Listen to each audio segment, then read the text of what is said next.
All right, Nature, hit me. You were waiting for that, weren't you? Maybe.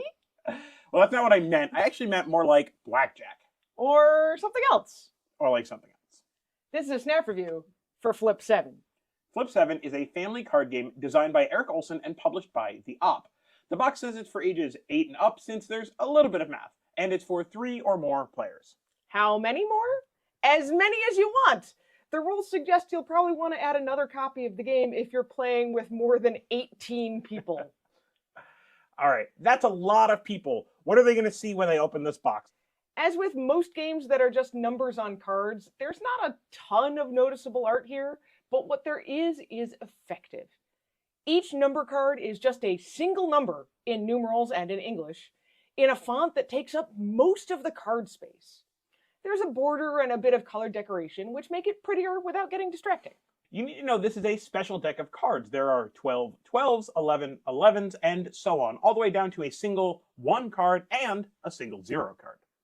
There are also modifier cards. These all have an orange background and a smaller font, so it's easy to distinguish them from the number cards. And there are 3 types of special action cards. These also have a solid color background and both text and symbols to remind you what they do. Speaking of what the cards do, let's talk about how to play.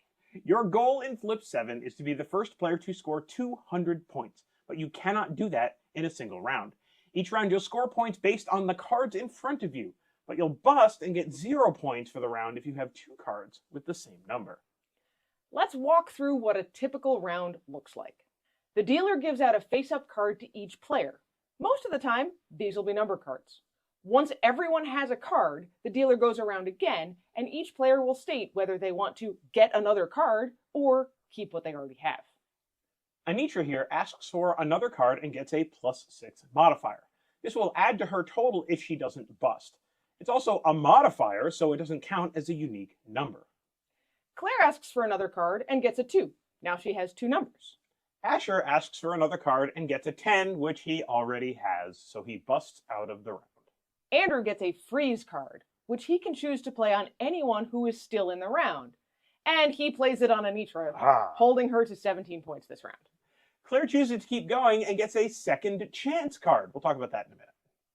Asher already busted, so Andrew is next, and he draws a Flip 3. This forces a player to take the next 3 cards off the deck, stopping only if they bust. Andrew can use this on any player who has not stopped yet this round, and he chooses to use it on himself. It works out this time, and now I have 4 numbers totaling 27 points. Let's get back to that second chance card that Claire has. After a few more turns, she draws a 7, which she already has. The second chance protects her from busting now. She just discards it along with the 7 cards she just drew.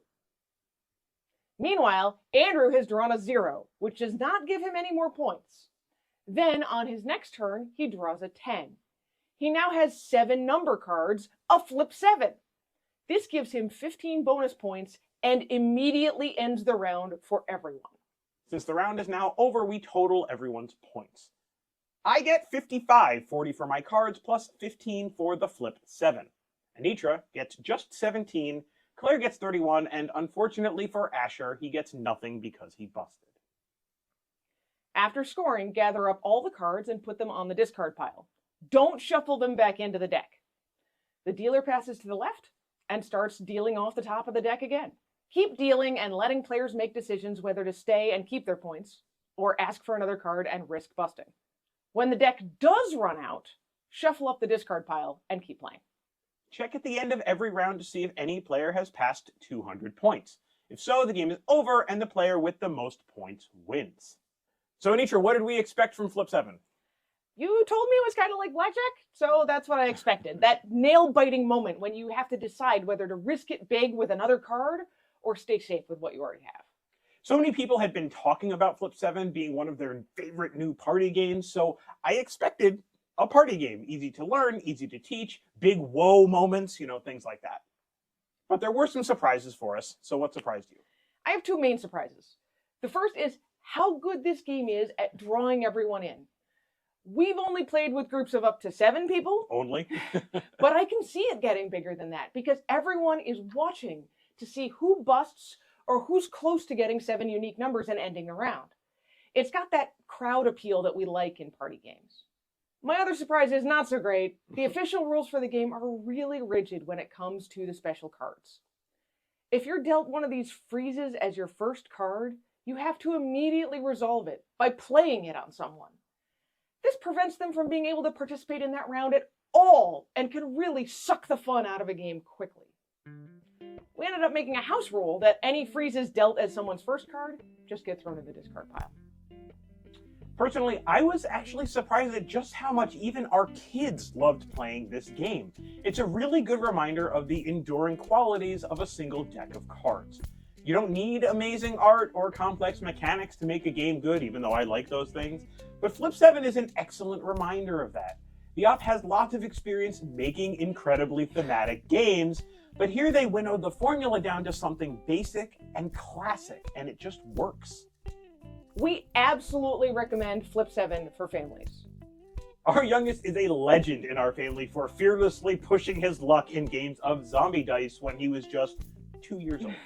Flip 7 probably can't be played well by a 2-year-old, but since the core gameplay loop is really around pattern recognition, just seeing numbers, not even necessarily knowing what they mean, you don't need math, and so this game can flex really young. Similarly, anyone who has ever played games with a classic deck of playing cards will kind of understand what's going on in Flip 7 in just a few rounds, so you can get your grandparents involved too. This is a game that has absolutely zero setup. You pull it out of this little box and start dealing out cards. You can bring it anywhere and start playing in under a minute. And so with 12 or more players supported out of this box, this tiny package is a whole lot of fun, no matter the age or the mix of ages. And so we're going to give Flip 7 5 cards out of 5. That's Flip 7 in a snap. You were waiting for that, weren't you? I'm sorry, I screwed that up. All right, Nitra, hit me. All right, Nitra. I didn't want it to be this many takes. It's okay, it's fine. I can take it.